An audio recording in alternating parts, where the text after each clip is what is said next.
Hello. आज कुरा गरौँ रोज क्वार्ट्जको बारेमा है त।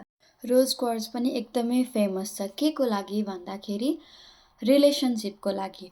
फेमस चाहिँ यो कारणले छ कि लभ रिलेसनसिप भनेको हस्बेन्ड र वाइफको अनि गर्लफ्रेन्ड बोयफ्रेन्डको मात्र भन्नेवालामा फेमस छ रोज क्वार्ट्ज चाहिँ होइन। तर रोज क्वार्ट्ज चाहिँ यतिमा मात्र सीमित नभएर यो चाहिँ सबै रिलेसनसिपको लागि, घरको जुनै पनि रिलेसनसिपको लागि पनि, आमा छोरीको आमा छोरा, बुवा बाउ छोरी, बाउ छोरा, कुनै पनि दाजु बहिनी, दिदी भाइ, सासु बुहारी, सबै भनौँ न, अब सबैलाई इन्क्लुड गर्छ रिलेसनसिपको लागि, लभको लागि भनेर यो रोज क्वार्ट्ज चाहिँ यसको लागि युज हुन्छ।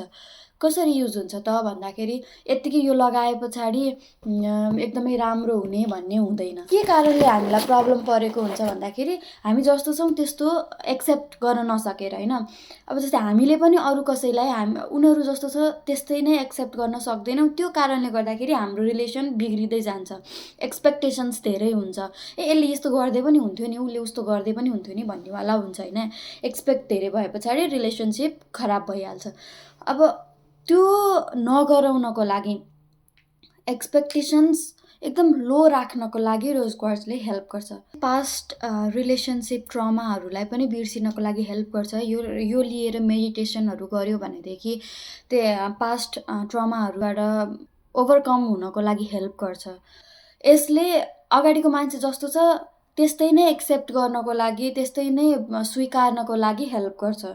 यत्तिकै रिलेसनसिप राम्रो हुने होइन र यसमा इन्टेन्सन पनि हाल्नुपर्छ, प्रोग्रामिङ गर्नुपर्छ। इन्टेन्सन भन्नाले इन्टेन्सन यो हाल्नुपर्छ कि लगाए पछाडि पहिला सुरु क्लिन्ज गरेर अनि कसरी लगाउने, अब राख्ने हो कि टम्बलको रूपमा राख्ने हो कि पुरा ठुलो स्टोन राख्ने, बल राख्ने हो कि कुनै पनि ज्वेलरी नेक्लेस बनाएर लगाउने हो कि के हो त, पहिला सुरु क्लिन्ज गर्ने अनि यसमा इन्टेन्सन हाल्ने कि चाहिँ अरूले हामीलाई एक्सेप्ट गर्ने भनेर भन्नुको साथसाथै अरूले हामीलाई हामी जस्तो छौँ त्यस्तै नै एक्सेप्ट गरून् भन्न साथसाथै हामीले पनि अरूलाई अरू जस्तो छन् त्यस्तै नै एक्सेप्ट गर्नेवाला मानसिकता लिएर आउँछ यसले होइन। यसले हेल्प गर्छ त्यस्तो लिएर आउनको लागि। अरूको लागि प्रेम, अरूको लागि दया भावना, इमोसनली पनि त्यो मान्छेसँग कनेक्टेड छ होइन, कनेक्ट हुने अनि र अलिकति रियलिस्टिक पनि हुने। इमोसनल मात्र भएर इमोसनल फुल मात्र नहुने,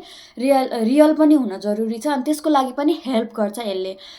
अगाडिको मान्छेले केही भनिराखेको छ जुन चाहिँ इमोसनली हजुरले एक्सेप्टै गर्न सक्नुहुन्न होइन, तर टेक्निकली अलिकति म्याच्योर भएर रियलिस्टिक तरिकाले सोच्ने हो भनेदेखि उसको कुरा राइट लाग्न सक्छ होइन।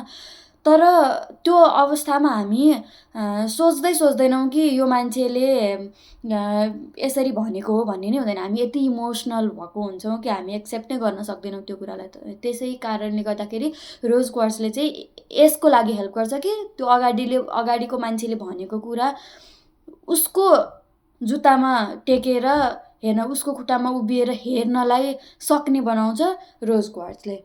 त्यसैले यो चाहिँ बोयफ्रेन्ड गर्लफ्रेन्डको मात्र लागि नभएर, हस्बेन्ड वाइफको लागि मात्र नभएर ओभरअल सबै चिजसँग कसरी माया गर्ने, कसरी दया मायाको भाव कसरी लिएर आउनको लागि हेल्प गर्छ यसले।